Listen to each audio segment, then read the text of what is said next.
அஸ்ஸலாமு அலைக்கும் dear friends, எல்லாரும் எப்படி இருக்கீங்க? Welcome back to my channel. நீங்கள் நம்ம சேனலை புதுசாக பார்க்குறீங்கன்னா வீடியோ பிடிச்சிருந்தா மறக்காமல் லைக் பண்ணி சப்ஸ்கிரைப் பண்ணிக்கோங்க. இன்றைக்கி பன்னீர் பட்டர் மசாலா தான் செய்ய போகிறோம். அதுவும் குயிக் அண்ட் ஈஸியாக சிம்பிள் மெத்தட்ஸோட. வாங்க இப்போ எப்படி செய்யுதுன்னு பார்க்கலாமா? ஃபஸ்ட்டு தேவையான வெஜ்ஜஸ்லாம் கட் பண்ணி வச்சுக்கலாம். ஃபஸ்ட்டு வெங்காயம், தக்காளி, இஞ்சி, பூண்டு, முந்திரி இதெல்லாம் ரெடியாக எடுத்து வச்சுக்கோங்க. அப்போ ஈஸியாக செஞ்சிடலாம். கடாயில் எண்ணெய், கொஞ்சோண்டு பட்டர், வெறும் பட்டர் கூட சேர்த்துக்கலாம். அதில் 2 பட்டை, கிராம்பு சேர்த்துட்டு அது கூடயே கட் பண்ணி வச்சுருக்க ஒரு பெரிய துண்டு இஞ்சி, அப்புறம் கொஞ்சோண்டு பூண்டு, அதுக்கு தகுந்த மாதிரி இஞ்சி கொஞ்சம் பூண்டோட ஒரு லைட்டாக ஒரு பிட் எக்ஸ்ட்ரா சேர்த்துக்கோங்க. டேஸ்ட் நல்லாயிருக்கும். இஞ்சி பூண்டு ஓரளவு நல்லா வணங்கினதுக்கப்புறம் வெங்காயம் கட் பண்ணி வச்சுருக்கிறது சேர்த்துக்கோங்க.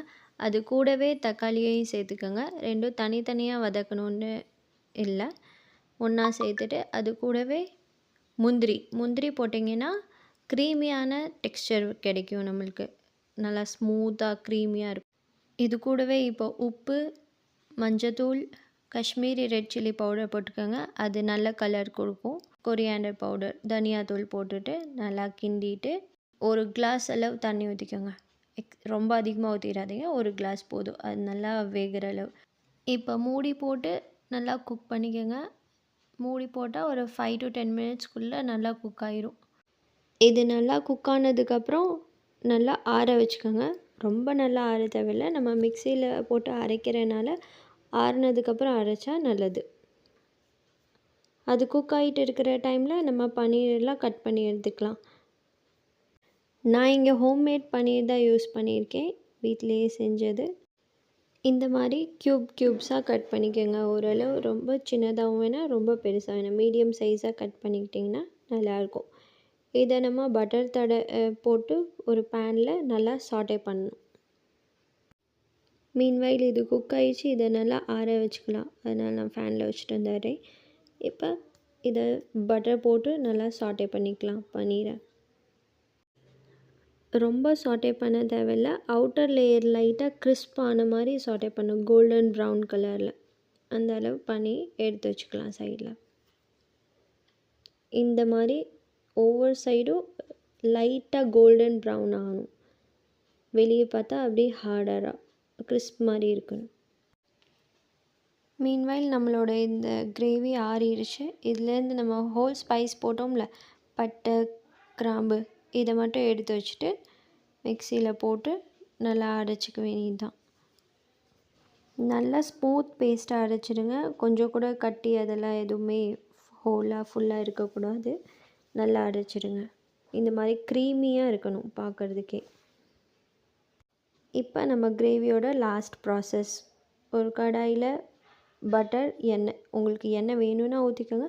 ஆனால் பட்டர் போடுறதுக்கு முன்னாடி ஒரு ஸ்பூன் எண்ணெய் ஊற்றிக்கிட்டிங்கன்னா பட்டர் கருகிராது. இல்லாட்டி வெறும் பட்டர் ஃபஸ்ட்டு போட்டோம்னா அது ரொம்ப ஹீட்டில் கொஞ்சம் கருகின மாதிரி ஆயிடும். அதனால் பட்டர் போட்டதுக்கப்புறம் அந்த எண்ணெயிலேயே மஞ்சத்தூள், மிளகாத்தூள், அப்புறம் லைட்டாக கரம் மசாலா தூள் நிறையா போட்டுறாதீங்க, லைட்டாக ஜஸ்ட் 1 பிஞ்ச் அவ்வளோ போட்டுட்டு எண்ணெயிலேயே நம்ம போட்டோம்னா கலர் நல்லா வரும். அதனால தான் இப்படி போட்டுட்டு நம்ம அரைச்ச பியூரே ஊற்றிட்டு அந்த கடாயி அதில் தண்ணி எவ்வளோ நம்மளுக்கு அட்ஜஸ்ட் பண்ணணுமோ ஊற்றி அந்த திக்னஸ் அட்ஜஸ்ட் பண்ணிக்கோங்க. இப்போ நம்ம இதை நல்லா ஒரு கொதி வர அளவு கொதிக்க விட்டுடலாம். ரொம்ப நிறைய தண்ணி ஊற்றிடாதீங்க ஃப்ரெண்ட்ஸ், அப்புறம் தண்ணி மாதிரி இருந்தால் நல்லாயிருக்காது. கிரேவி கொஞ்சம் திக்காக இருந்தால் தான் நல்லாயிருக்கும். இந்த அளவு நல்லா கொதிச்சு வந்ததுக்கப்புறம் இதில் நம்ம சாட்டே பண்ணி வச்சுருந்த பன்னீர் போட்டுக்கலாம். பன்னீர் சேர்த்துட்டு இதை போட்டதுக்கப்புறம் இதில் நம்ம ட்ரைட் மேத்தி லீவ்ஸ், கசூரி மேத்தி இருக்கும்ல, அது ஸ்டோரில் கூட கிடைக்கும். அப்படி இல்லாட்டி நீங்கள் வெந்தயக்கீரை சீசன் இருக்கும்ல, அப்போ காய வச்சு எடுத்து வச்சுக்கோங்க. நான் அப்படி தான் எடுத்து வச்சுருக்கேன்.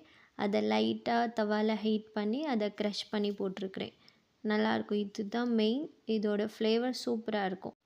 இப்போ இது எல்லாத்தையும் ஒரு மிக்ஸ் பண்ணிவிட்டு இதை கொஞ்சம் ஒரு 2 மினிட்ஸ் நம்மளுக்கு எவ்வளோ தண்ணி வேணுமோ அட்ஜஸ்ட் பண்ணிவிட்டு கொதிக்க விட்டுடலாம்.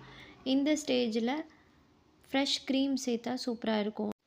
நான் மறந்துட்டேன், அப்படி உங்கள்கிட்ட ஃப்ரெஷ் க்ரீம் இல்லாட்டி பால் ஆடை இருக்குல்ல, அதை எடுத்து மிக்ஸியில் போட்டு நல்லா அரைச்சிட்டிங்கன்னா அதே ஒரு சூப்பரான ஃப்ரெஷ் க்ரீம்.